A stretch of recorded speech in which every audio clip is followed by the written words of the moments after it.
So, you're standing in your living room, staring at a stack of books and a spare set of bed sheets, and you're feeling a strange, hollow sense of guilt. You've watched the documentary. You've seen the guy with the white t-shirt and the single handcrafted wooden chair in a room that looks like a high-end sanitarium.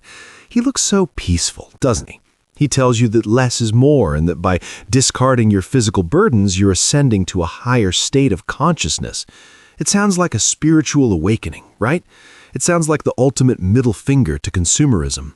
But here's the thing. While you're busy stuffing your unnecessary belongings into a garbage bag, you're actually throwing away a vital layer of financial insulation. We've been sold a massive aesthetic lie. Minimalism isn't a rebellion against the system. It's a lifestyle product for the wealthy that creates a high-stakes dependency on just-in-time logistics. We're going to look at the math today and prove that throwing things away is a luxury tax you literally can't afford. Why are we so obsessed with being empty, and how much is this freedom costing your emergency fund? Let's get into the disaster. The trap here is a masterpiece of class-based gaslighting. It's called the replacement fallacy. See, minimalism is only peaceful if you have the capital to replace anything you need at a moment's notice. It's easy to own only 2 pairs of pants when you have the credit limit to buy a 3rd pair the second one rips. It's easy to get rid of your tools when you can just hire a guy or go to the hardware store and buy them again. Minimalism isn't owning less, it's outsourcing your storage to the global supply chain. It's a brilliant pivot. If the system can't sell you more stuff, they'll sell you the experience of having no stuff, which forces you to pay a premium for convenience later. You aren't being intentional, you're being a high-frequency consumer. You aren't decluttering, you're deleting your inventory and hoping the store is always open. We follow this advice because we're overwhelmed by the noise of modern life. We think if our shelves are empty, our minds will be too. But the system loves a minimalist. A minimalist has no backup. A minimalist has to buy everything new because they didn't keep the old one just in case. It's like trying to save weight on a boat by throwing the life jackets overboard. Sure, the boat is faster and looks sleeker on camera, but the second you hit a wave, you realize that clutter was actually your survival gear. Anyway, back to the disaster. Let's talk about the poverty of aesthetics. See, historically, owning things was the only way the working class could hedge against inflation and scarcity. If you had a spare tire, a box of nails, and 5 cans of beans, you were a mini-sovereign nation. But the minimalist gurus, who usually have a 7-figure net worth and a mountain of digital assets, have convinced you that your hoarding is a mental illness. I once knew a guy who went full monk. He sold his car, his tools, and his kitchen appliances. He lived in a curated studio apartment. 6 months later, his sink leaked. Because he had thrown away his pipe wrench to clear his space, he had to call an emergency plumber for $300. Then he needed to bake something for a date, so he went to the store and bought a new mixer because he donated his old one to Goodwill in a fit of spiritual clarity. He wasn't free from things, he was just paying a convenience subscription to every retail store in a 5-mile radius. He turned his apartment into a showroom and his bank account into a sieve. It's hilarious in a "you're literally paying to be unprepared" kind of way. Let's look at the hidden math, because your joy-sparking consultant doesn't understand compounding costs. Let's look at scenario A, Minimalist Mia. Mia decides she only needs exactly what she uses every day. She gets rid of her clutter, spare light bulbs, old charging cables, winter coats she hasn't worn in a year, and a basic toolkit. Over 3 years, Mia encounters 5 minor life inconveniences.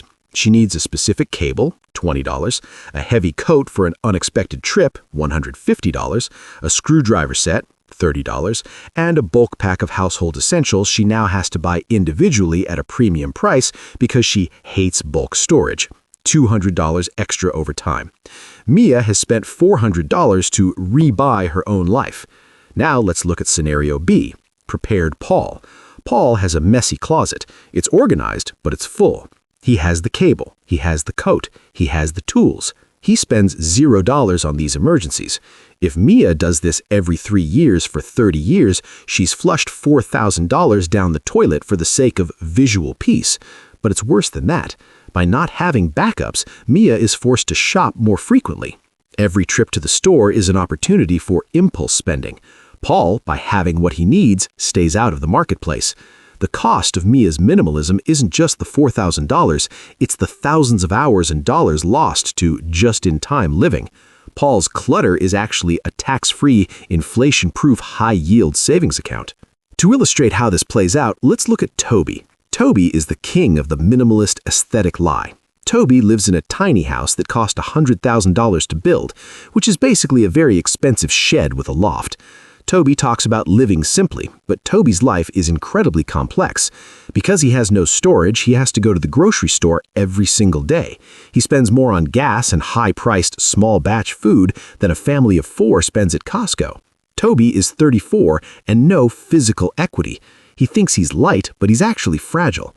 When the supply chain hiccuped and the stores were empty, Toby was the first one panicking because he didn't have a cluttered pantry to fall back on. Toby doesn't have freedom, he has a proximity to infrastructure dependency. He's a character in a tragedy where the protagonist is undone by his own desire to own nothing. Toby is the poster child for the minimalist trap, a man who is unburdened by possessions but shackled to the retail price of everything he needs to survive tomorrow. We see this everywhere in the digital nomad world. I live out of a backpack. Great, so you're paying 3 times the market rate for furnished apartments and spending a fortune on outsourced laundry, cooking, and cleaning because you don't own the clutter required to do it yourself. You're not a minimalist, you're a premium tier consumer. You've traded ownership for renting your existence. It's a brilliant way for corporations to ensure you never accumulate the tools of self-sufficiency. If you don't own the means of your own maintenance, you are a permanent customer. We've glamorized emptiness because we've been told that stuff is what's holding us back.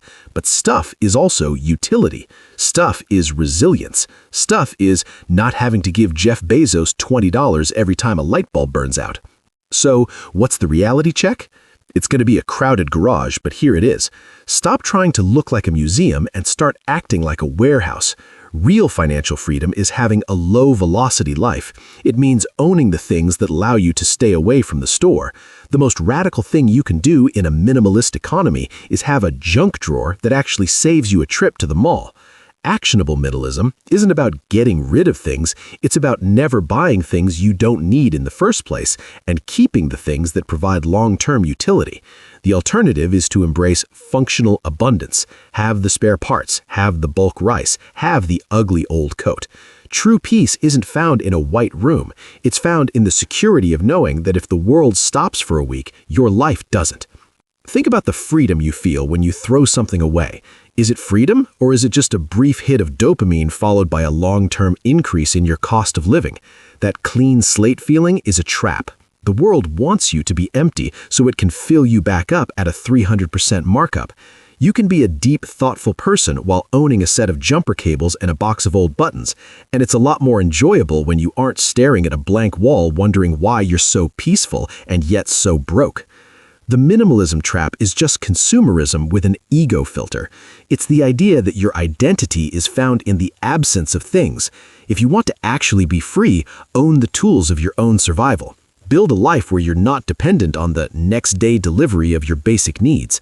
The most authentic thing you can do is be the person who has exactly what they need because they were smart enough to keep it.